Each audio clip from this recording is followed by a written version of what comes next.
Eu agradeço essa oportunidade de estar aqui. Como a Rosângela falou, né, na oração, a nossa vida é cheia de lutas, mas, como você mesmo disse, né, Rosângela, são lutas abençoadas. E a gente vai falar um pouquinho sobre isso. Bom, nós estamos no mundo, estamos encarnados, e lá no Evangelho segundo o Espiritismo, no capítulo 17, tem aquela parte, né, é o sede perfeitos, é o item 10, o homem no mundo. E olha o que nos diz o Espírito Protetor, para que sejamos felizes, para que sejamos caridosos, para que saibamos conviver com os diferentes. Então, ele fala para a gente ser feliz. Como? Orando, mas também vivendo conforme as leis da sociedade, né? Na sociedade em que estamos incluídos. Porque ele fala assim, para a gente viver com, como os homens e mulheres do nosso tempo. Ele fala assim, como devem viver os homens, né? Porque nós somos seres sociais. Ele escreve o Espírito Protetor, sacrificai-vos às necessidades e até mesmo às frivolidades de cada dia, mas fazei-o com um sentimento de pureza que as possam santificar. Ou seja, aqui ele está falando para a gente se divertir, para a gente buscar o nosso bem-estar, mas dentro das leis de Deus. Ou seja, para que ele fala assim, sejam alegres, mas mantenham a consciência tranquila, porque a pessoa virtuosa, ela não precisa ter aquela aparência severa, né? Séria, não precisa repelir os prazeres da sua condição humana. Então, né? Assim, a vida está aí para a gente cantar, dançar, ir para a festa, mas o nosso comportamento deve ser santificado, conforme ele mesmo diz, pela lembrança de Deus. E ele fala, então, para a gente ser feliz, para a gente ser caridoso, porque a perfeição está na prática da caridade. A pessoa que vive isolada, ela não tem oportunidade de ser caridosa. Ele fala para a gente ser feliz, para a gente ser caridoso e para a gente saber conviver com os diferentes. O que ele escreve lá? Para a gente não melindrar ninguém. Isso também é caridade. E ser tolerante, não ter preconceito, não ser maledicente. E aí a gente vai lá no livro Palavras da Vida Eterna, Emmanuel escreve pelas mãos de Chico Xavier, né? É o capítulo 114, Fraternalmente Amigos. Ele fala assim, Emmanuel, finalmente, sede todos de igual sentimento, compassivos, amando os irmãos, entranhavelmente misericordiosos e afáveis, assim, entranhavelmente, sabe? De coração. Essa é uma frase que está lá na carta, a primeira carta de Pedro 3:8. Cada um de nós está num estágio evolutivo diferente, não é? Alguns estão mais amadurecidos, têm mais conhecimentos, percebem melhor a realidade à sua volta, né? E as pessoas mais amadurecidas, elas têm uma maior percepção do mundo, elas enxergam problemas que os outros ainda não percebem. Então, alguns estão à frente, porque sofreram mais, aprenderam mais, outros ainda estão na retaguarda. Ou seja, cada espírito está numa posição diferente. Mas aqueles que estão à frente na evolução, eles podem estender os braços, compreendendo e auxiliando fraternalmente, ou seja, como irmãos. Fraters é irmão em latim. E Emmanuel escreve que nós não devemos ser censores e nem escravos. uns dos outros. Cada pessoa passou por vivências diferentes, né? É, passou ou passa por maiores ou menores oportunidades de sucesso de acordo com a capacidade de cada um e de acordo com as condições do meio. Então, se a vida nos deu melhores condições, o que que nós estamos fazendo com o que a vida nos deu? E é por isso que Emmanuel fala para sermos fraternalmente unidos, aceitar os diferentes, né, com as suas crenças, seus costumes, ou seja, respeitar a alteridade. A alteridade é a singularidade alheia, ou seja, o outro é diferente de mim, né? A alteridade é aquilo que é outro, é a diferença que marca a personalidade de cada pessoa. E Emmanuel fala para sermos fraternalmente amigos, fazer aos outros o que queremos para nós. Ele fala para a gente sentir a dor do outro, se importar com a dor do outro, e isso é empatia. Empatia é uma inclusão afetiva, é colocar-se no lugar do outro. Porque sem empatia, a pessoa não sabe dialogar, não sabe dividir, não sabe intercambiar, não sabe interagir com o outro e nem entender-lhe os motivos e necessidades. Enquanto que o preconceito, a intolerância, a discriminação nos separam uns dos outros, Emmanuel nos exorta à união, à fraternidade.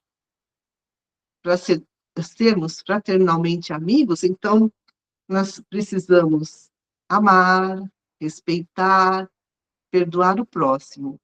E o amor, o respeito e o perdão ao próximo começa com o amor, o respeito e o perdão a nós mesmos, né? Ninguém dá o que não tem. Mas o que que acontece, né? A gente vê no nosso dia a dia. Convivência é um choque de orgulhos e conflitos por conta das diferenças, das singularidades, ou seja, cada um é um. E a escola, né, a Terra é uma escola bendita de autoaprimoramento espiritual. Para isso, a gente precisa se auto-observar, para se autoconhecer. Não sei se vocês assistiram uma reportagem, também não sei se já comentei aqui, da Netflix, não está mais passando. I am. Alguém assistiu? Eu sou. Você assistiu, Rosângela? Acho que eu não comentei aqui, né? Não, né? Bom, Nossa, me deu um branco, falei, I am, como significa? Deu verbo to be, gente. Claudinho fala inglês fluentemente. Aí ele falou, eu sou. Ah, lembrei. é demais, não é, Rosângela? É assim de arrepiar essa reportagem. O cineasta Tom Shadyac, ele entrevista filósofos e líderes religiosos do mundo todo. E ele faz algumas perguntas para esses filósofos, pensadores, líderes religiosos. O que há com o nosso mundo?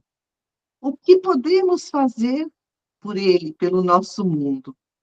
Há um problema que causa todos os outros problemas, ou seja, a pobreza, as guerras? 3 perguntas ele faz para todos. E aí o que se percebeu? Que existe uma visão materialista do mundo e de nós mesmos, né? É, isso acaba nos transformando em máquinas de interesse próprio, né? É o individualismo, cada um por si, um consumismo exagerado, que leva a uma competição destrutiva. Lá no livro dos Espíritos, aí, o Tom Shadwick pergunta: há um problema que causa todos os outros problemas? Lá no livro dos Espíritos, na questão 785, Allan Kardec faz praticamente a mesma pergunta, mas em outras palavras. Qual é o maior obstáculo ao progresso? E os Espíritos respondem: o orgulho. e o egoísmo. E aqui a conclusão do Tom Shadyac é essa visão materialista, esse individualismo, né? O Albert Einstein, né, grande físico, pai da relatividade geral, né? Olha o que ele falou certa vez. A humanidade precisará de uma nova forma de pensar se quiser sobreviver.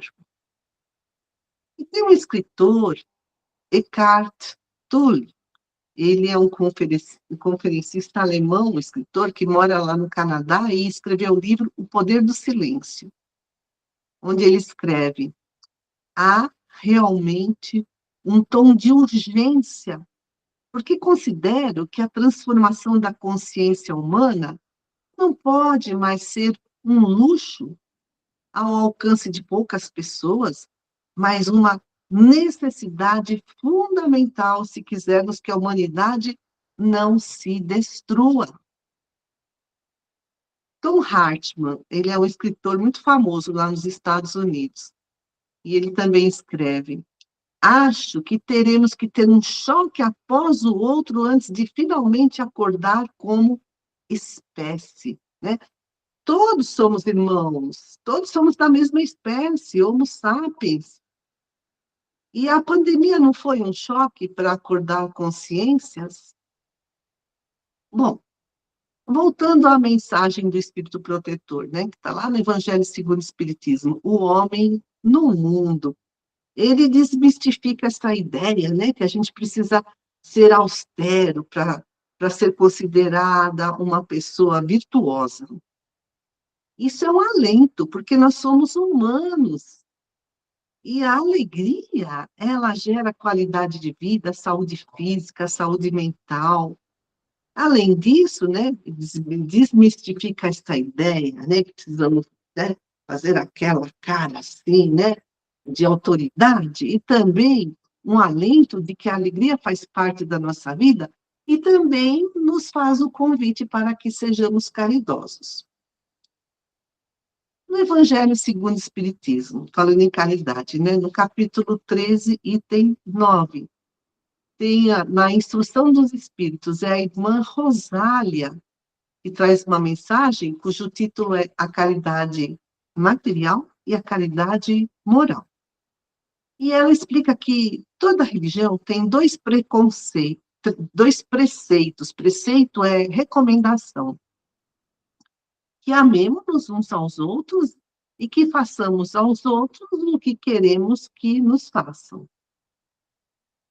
Olha, se todos seguissem esses dois preceitos né, de toda religião, que toda religião tem esses dois preceitos, segundo a irmã Rosália, aí não haveria mais ódio, não haveria mais ressentimento, não haveria mais pobreza. A irmã Rosália escreve lá no Evangelho segundo o Espiritismo: do supérfluo do rico, quantos pobres seriam alimentados? E assim não mais se veriam nos bairros sombrios em que vivi na minha última encarnação, pobres mulheres arrastando consigo miseráveis crianças necessitadas de tudo. E a caridade moral? Ela explica que materialmente nada custa, mas a caridade moral é a mais difícil de ser praticada. O que é caridade moral? Ela fala: em vos suportardes uns aos outros. O Espírito Protetor não falou para a gente não melindrar um ao outro, porque somos todos diferentes uns dos outros? E a irmã Rosália fala assim: em vos suportardes uns aos outros, e é o que menos fazeis nesse mundo inferior em que estáis momentaneamente encarnados. Há grande mérito em saber calar, para que o outro mais tolo possa falar. E ela fala para a gente se fazer de surdo diante da ironia, não ver o sorriso de desdém, porque aquele que, né, sorria desdenhosamente, ele se sente superior, mas ele está muito abaixo espiritualmente falando. Também a irmã Rosália fala para a gente não se incomodar com as faltas alheias, isso é caridade moral. para a gente não desprezar o pobre, o mendigo, porque pode ser que eles foram nossos amigos em outras encarnações e que neste momento estão nessa posição, materialmente falando, inferior. A irmã Rosália conta que, quando ela esteve encarnada, ela ajudava um pobre. Mas quando ela chega no plano espiritual, ele é um espírito muito evoluído. Ela é que pede ajuda a ele. Tem uma questão muito interessante. As pessoas perguntam, né? Mas será que vale a pena ser bom? Ah, eu faço bem, ninguém reconhece, nem agradece. Será que não estou sendo boba, bobo? Quem nos responde é Emmanuel, no livro Pão Nosso, psicografado pelo Chico Xavier, no capítulo 11. Olha o título: O bem é incansável. Aí Emmanuel cita a segunda carta de Paulo aos Tessalonicenses 3,13. E vós, irmãos, não vos canseis de fazer o bem. E Emmanuel explica que é muito comum as pessoas dizerem assim: ah, estou cansada de fazer o bem. Emmanuel explica que semelhantes alegações não procedem de fonte pura. O que significa isso? Não procede de fonte pura. Significa que, quando a gente se cansa de fazer o bem, é porque as nossas intenções estão contaminadas pelos interesses do egoísmo e do orgulho. Isso é ou seja, a fonte está impura. A gente, né, faz o bem por interesse, para receber algo em troca, isso é negociação, isso é barganha. As pessoas perguntam assim: o que eu ganho em troca? Se nós dizemos que estamos cansados de fazer o bem, é porque ficamos esperando a recompensa aqui na Terra, né? Ficamos esperando vantagens imediatas. Mas se as nossas expectativas não são atendidas, se a gente não é reconhecido, não é elogiado, não é retribuído, o que acontece? A gente fica insatisfeito, frustrado, a gente fica cansado de não ter as expectativas atendidas. Mas a gente aprende na doutrina: os bens, os louros, os aplausos terrenos são efêmeros, passam. Então, falando de expectativas, né? Nosso nível evolutivo, né? A gente ainda não consegue amar incondicionalmente, a gente está sempre esperando receber algo em troca. A gente tem expectativas, mas aí perguntemo-nos: quais são as nossas expectativas? Nós queremos ser reconhecidos, recompensados imediatamente? Ou nós temos confiança e fé de que as compensações virão lá no futuro? Jesus nos disse, né? Bem-aventurados, né? Seremos. Então é preciso gerenciar as nossas expectativas, porque não dá para viver sem expectativas. É preciso ter sonhos, metas, propósitos. O problema sabe qual é o problema? É esperar que os outros nos façam felizes, que os outros satisfaçam as nossas vontades, que os outros resolvam nossos problemas, que os outros levem a culpa pelos nossos fracassos. Então, o que precisamos fazer? Gerenciar as nossas expectativas em relação aos outros. Respeitar a individualidade dos outros e praticar o bem sem esperar algo em troca. Respeitar a individualidade do outro, é isso que o Espírito Protetor nos recomenda lá no Evangelho segundo o Espiritismo, quando diz: não melindreis a ninguém. E Emmanuel também continua para a gente ter muita prudência ao refletir nos males que nos assaltam, depois do bem que julgamos haver, né, semeado ou nutrido, porque, às vezes, após fazer o bem, surgem doenças, perdas, contratempos, e a gente se sente injustiçado, a gente pensa assim, ai, eu não mereço esse sofrimento depois de todo o bem que eu fiz. Mas Emmanuel nos ensina, se a dor bate à nossa porta, tem uma finalidade de nos ensinar algo, de nos ajudar a amadurecer, a fortalecer o nosso espírito. Isso foi a primeira parte da nossa reflexão, né? Que o Espírito Protetor fala para a gente viver feliz, não melindrar ninguém e ser caridoso. Agora, a segunda. Oi, Laila. Perdão, foi sem querer. Que pena, pensei que você ia fazer né, um comentário, uma pergunta. Bom, ó, gente, vamos bater um papo. Bom, a segunda parte da nossa reflexão, o Espírito Protetor fala para a gente estar no mundo, né? Ele falou para a gente viver com alegria, ser caridoso, não melindrar a ninguém. Mas esse mundo, a Terra, é um planeta de provas e expiações. E Joana de Ângeles, no livro Ilumina-te, no capítulo 13, né, escreve sobre deveres austeros. Ela explica que antes de reencarnarmos, juntamente com os nossos mentores, fizemos um planejamento para reabilitar os nossos erros passados, para progredir.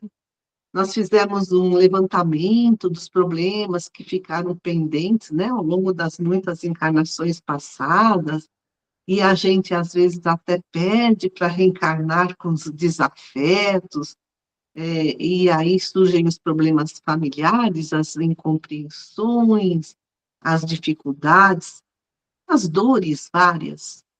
E a Joana fala, quando vences uma luta, nova batalha surge, ameaçadora, convidando-te ao prosseguimento sob vigilância constante. Às vezes surgem, né, sentimentos negativos, surge o desânimo, o cansaço, a amargura, né? A gente até sente um desejo de avançar, mas parece que existe um cerco, que os inimigos, sejam encarnados ou desencarnados, nos impedem. Mas não podemos desanimar, porque nós temos um constante apoio dos benfeitores da espiritualidade. E a Joana fala que essa ascensão exige esforço. A queda é sempre comum e natural. Mas a gente também, falando em dor, né? Muitos se perguntam, mas se Deus é amor, o porquê da dor? Não parece uma contradição? Leon Denis, o grande filósofo espírita, poeta, ele escreveu o livro O Problema do Ser, do Destino e da Dor, explica que dor é lei de equilíbrio, é educação, que acaba se transformando num agente do nosso progresso. Dor e prazer são duas formas extremas de sensação. Dor e prazer são necessárias à evolução do homem. O Espírito Protetor, lá no Evangelho segundo o Espiritismo, fala para a gente cultivar a alegria e o bem-estar. Então, o prazer, né, faz parte da nossa vivência. E quanto à dor, Leon Denis escreve que, pela vontade, nós podemos domar a dor, vencer a dor, ou pelo menos tirar dela um proveito, fazendo-a um instrumento de elevação. Mas tem gente que fala assim, ué, mas Jesus não é o Cordeiro de Deus que tira os pecados do mundo? É muito cômodo, né? A gente querer se livrar dos pecados, né? A gente fala pecados, nossos erros, né? Nossas culpas, mediante o sacrifício de outra pessoa, ou o sacrifício de Jesus. Essa é uma crença que vem lá do passado, quando as pessoas sacrificavam os animais, achando que com isso estavam lavando os seus pecados, que estavam se purificando, ou então as pessoas se batizavam, né? Achando que a água lavaria os pecados. Isso seria tão cômodo, mas nós não progrediríamos. E é por isso que a dor é necessária, a dor é uma mestra. A dor nos incita à autorreflexão e a fazer as mudanças internas necessárias. Então, que a nossa tarefa qual é? Progredir moralmente, progredir intelectualmente, para podermos distinguir o bem do mal. E isso, né, a gente só consegue à custa de muito esforço, de conquistas e de fracassos. É por isso que é preciso entrar pela porta estreita do aprimoramento espiritual. O outro escritor espírita, Paulo Alves Godoy, escreveu um livro cujo título é O Evangelho por Dentro. A gente lê lá. O pecado não se perdoa, não se lava, não se apaga. Ele é resgatado em novas vidas terrenas, na pauta da lei justa e equitativa das vidas sucessivas, das reencarnações. E ele cita Mateus 16, 24. Se alguém quer vir após de mim, renuncie-se a si mesmo, tome sobre si a sua cruz e siga-me. Esse ensinamento de Jesus é claríssimo, cada um tome a sua própria cruz. E a cruz representa, né, os momentos difíceis da nossa vida, quando surgem as doenças, quando acontecem as perdas de todos os tipos, as decepções, as dores em geral. E cada um precisa superar as suas próprias dores, as suas próprias dificuldades, por isso a gente precisa desenvolver resignação, paciência, perseverança, resiliência. Qual o tamanho da nossa resiliência? Vocês já se perguntaram? Resiliência, né? Do latim resiliens, retornar ao estado inicial ou anterior. Né? Saltar para trás, né? Voltar e recuar. Na resiliência, muitas vezes acontece que a gente perde o nosso autocontrole, mas a pessoa que tem resiliência se reequilibra. Olha que interessante. No século passado, os pesquisadores, né, estudiosos da mente, achavam que as pessoas resilientes eram imunes a qualquer adversidade, que elas não se estressavam e que elas eram invulneráveis e que a resiliência era algo inato, né? Nascia com a pessoa, que era algo fixo. A pessoa já nasce com aquela cota de resiliência. Mas hoje já se tem um outro entendimento. A resiliência é isso que nós falamos há pouco. Saltar para trás, mas ir além, sabe? Saltar para trás é um impulso para ir além de onde se encontrava, né? E isso não é só uma capacidade reativa, mas proativa. Então, ser resiliente não é ser invulnerável, né? Ninguém é invulnerável, mas ser resiliente é adaptar-se a uma nova situação dolorida, estressante, preocupante, o que seja. Adaptar-se de forma adequada, adaptar-se de forma positiva às adversidades, diante da adversidade, ter êxito diante da adversidade, sair-se bem fortalecido ou transformado. Então, a resiliência ela está presente em todas as pessoas, em maior ou menor grau, desde crianças a idosos, independentemente do nível socioeconômico. E a resiliência é um processo dinâmico, não é, sabe, uma cota fixa. O tamanho da minha resiliência é esse. Nasci assim, vou morrer assim. Não. Resiliência progride, ela aumenta, ela não é imutável. Ela pode ser desenvolvida. Resiliência diante dessas lutas, né? Que, no fim, são lutas abençoadas, porque nos fazem progredir. Então, o benefício da resiliência. A gente aprende com a adversidade, melhora a nossa qualidade de vida, o nosso bem-estar, apesar dos pesares, né, das circunstâncias difíceis. E aí a pergunta, né, essencial, como desenvolver a resiliência?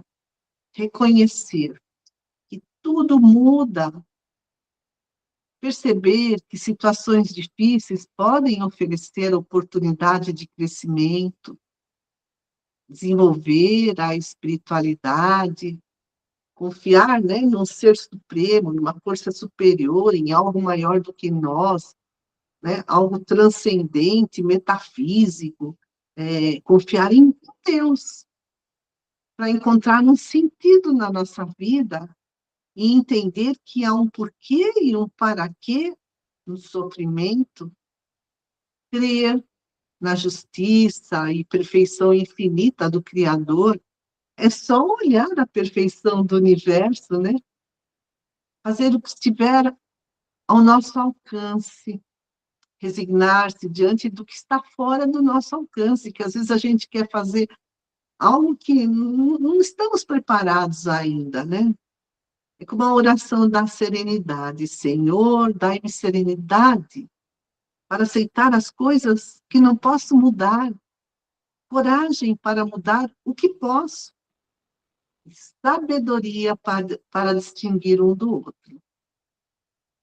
E também reconhecer as nossas capacidades, os nossos limites. Isso a gente consegue fazendo autoanálise, né? Tendo essa confiança em Deus e persistindo sempre. E aí a gente pode lembrar da oração de São Francisco sobre persistir sempre. Comece fazendo o que é necessário, depois o que é possível, e de repente você estará fazendo o impossível. Bom, amigos queridos, passo a palavra para vocês. Ai, Beth, como é bom te ouvir. Primeiro, a gente fica feliz porque você está bem, graças a Deus, né? E quando você falou da porta estreita, Beth, de Deus, que porta estreita nada bem. É uma fresta, porque a gente não consegue nem passar. E tem momentos da vida que a gente passa com uma beleza, mas tem dias que não. E a vida é assim, você acabou de tomar uma, daqui a pouco você levanta, toma outra, fala, ai Senhor, mas deixa eu levantar, pelo menos dá 24 horas de sustentação, né? Mas é o caminho, né, Beth? Não tem para onde. Uma vez eu conversando com o seu Nivaldo, eu falei, seu Nivaldo, a gente às vezes tem tanta maldade, o mundo, óbvio, e se a gente não. A gente acredita em Deus, mas às vezes você se põe em dúvida, porque é tanta maldade que você fala, meu Deus, pai, como que pode você ver tanto noticiário? Claro que notícia ruim dá mais ibope do que. Mas às vezes você fala, como que o ser humano consegue fazer isso assim, sabe, numa frieza imensa? Então, se você não tiver o teu coração em Cristo, a gente desanima. A gente não consegue, cada qual tem suas lutas, né? Cada qual tem suas batalhas, conviver com o outro é muito difícil, mas é o único meio da gente crescer é com o outro. Deus não nos fez para ser só. Já é um ponto, né, Beth? Fez para a gente viver em irmandade. Não tem para onde. É difícil, é. Não é impossível, porque eu tenho certeza com muitas reencarnações, a gente vai, né, Laila, seguir o caminho do Cristo. Mas que às vezes a gente fala, pai, não me dê força não, pai, para me enforcar. Você fala, ai, pai, me dê paciência. Ai, pai. É o dia inteiro, ele fala, mas que vocês estão de saco, toda hora fica me enchendo, me chamando. Mas o bom é que essa doutrina nos acalma, essa doutrina nos orienta, essa doutrina nos leva a um único lugar, ao Pai, né? Ao nosso mestre Jesus, que ele diz, eu sou o caminho, a verdade e a vida, ninguém chegará ao Pai se não for através do Cristo. Então, a gente vai fazer do melhor que a gente sabe. Obrigada, viu, meu amor? Fiquei feliz em revê-la que você conseguiu fazer hoje a palestra, viu? Deus te abençoe. E sinta-se amada, sim. Porque quando a gente gosta, a gente tem que falar que gosta, que ama, não é? Tá bom? Ai, eu já quero chorar. Já. Eu gosto tanto da Beth que eu já me emociono só de falar com ela, gente. Imagina, Laila, meu Deus do céu. Eu admiro você absurdamente mesmo. Meu Ternura, Deus, olha a expectativa aí. Você é incrível. Qualquer dia eu falo bobagem, aí você fala assim, puxa, meu ídolo de barro. Nada. Eu fiquei ouvindo a palestra toda hora pensando, né? Puxa vida, ela acabou de passar por um trauma grave e está aqui contando para a gente que a gente tem que entender que às vezes o que vem, porque a gente acha que é ruim, está vindo para nos ensinar, para nos trazer algo de bom, para nos trazer melhorias, para abrir portas, para enfim. E cada minuto eu pensando, poxa vida, ela acabou de passar por um traumatismo craniano, por uma internação, por uma coisa seríssima. E está aqui me fazendo pensar que as minhas pequenas mazelas diárias, que eu reclamo tanto, são para o meu bem. Né? Você é magnífica, você é incrível. A sua resiliência nos faz ter vontade de ter mais resiliência. Não me pergunta se está entendi. Oi, pai. Oi, filha. Eu pedi para o pai abrir o microfone, Laila, porque nós nos atrasamos, porque a gente estava na farmácia comprando remédio. Mas, Beth, gratidão por você estar aqui e uma nossa alegria profunda por você estar bem de saúde.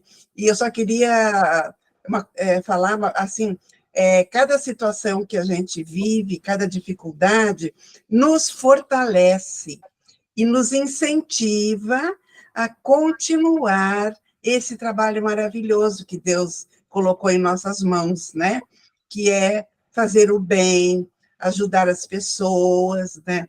Então, eu acho que isso é fortalecer a nossa fé, porque eles não tiram os nossos problemas, os nossos desafios da nossa vida, mas na hora que nós estamos passando, nós sentimos a mão da espiritualidade, a mão de Deus nos segurando, né?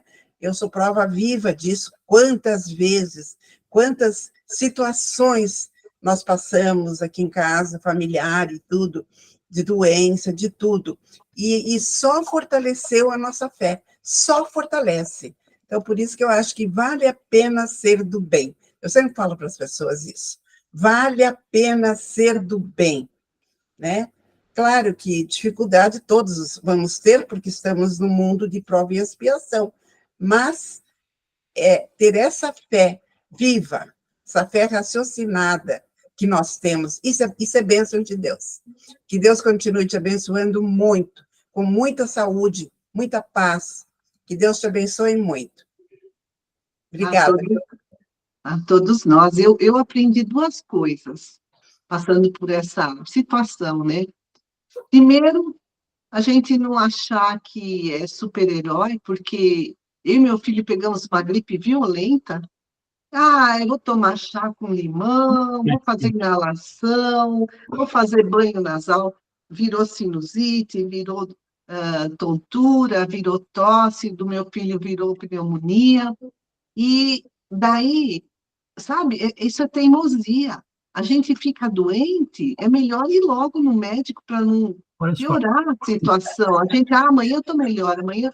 Ai, não faz isso, Laila. Olha, porque eu fiquei uma semana inteira não me alimentando bem, caiu muito sódio e potássio, e eu já estava tomando uma medicação que me indicada pelo cardiologista isso há muitas décadas, que também roubava o sódio e potássio. Aí eu desmaiei, mas bati a cabeça, né?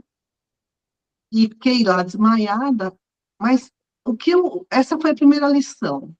Não, não vai piorando para ir no médico, vai logo, sabe? Que não chegar nesse ponto que eu cheguei.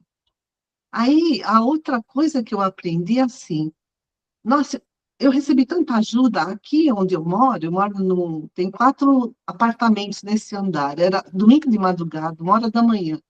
Meu filho bateu numa porta, a pessoa demorou para atender, ele foi na outra, vieram todos os vizinhos, o outro ouviu todos, e eu vomitava muito, e foram limpando, e um já chamando o resgate, sabe?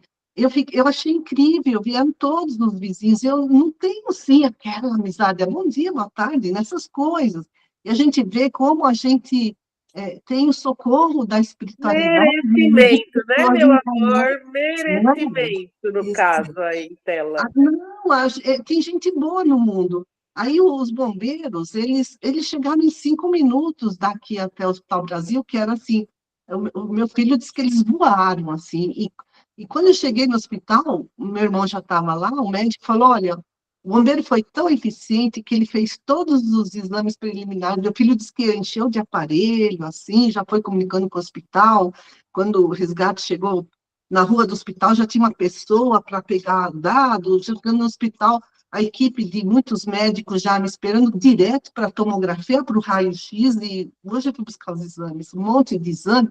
Olha, gente, olha a ajuda que a gente recebe. A equipe da UTI, assim, foi maravilhosa, porque eles queriam saber o porquê que eu desmaiei, né? Descobriram. Então, e assim, meu filho voltou para casa, que ele estava com pneumonia, ele era meu acompanhante, são só eu e ele, né? Ele, não, Fernando, vai para casa, você não está bem. E ele sozinho, assim, e mal, né? Mas a vizinhança vinha, trazia comida para ele, todo esse tempo que eu fiquei lá. Gente, aí sabe o que eu aprendi com isso? Eu sou uma alienada. Sabe quando você não percebe que a pessoa está precisando de ajuda? Eu quero ficar mais atenta, mais sensível, sabe? Retribuir, porque às vezes a pessoa não pede ajuda, sabe? A pessoa não é tão próxima a você. Aí eu peço a Deus, abre meus olhos quando alguém precisar de mim, que eu faça alguma, que eu perceba que eu sou muito tapada, sabe? Nesse ponto. Então, eu aprendi essas 2 coisas, gente, sabe?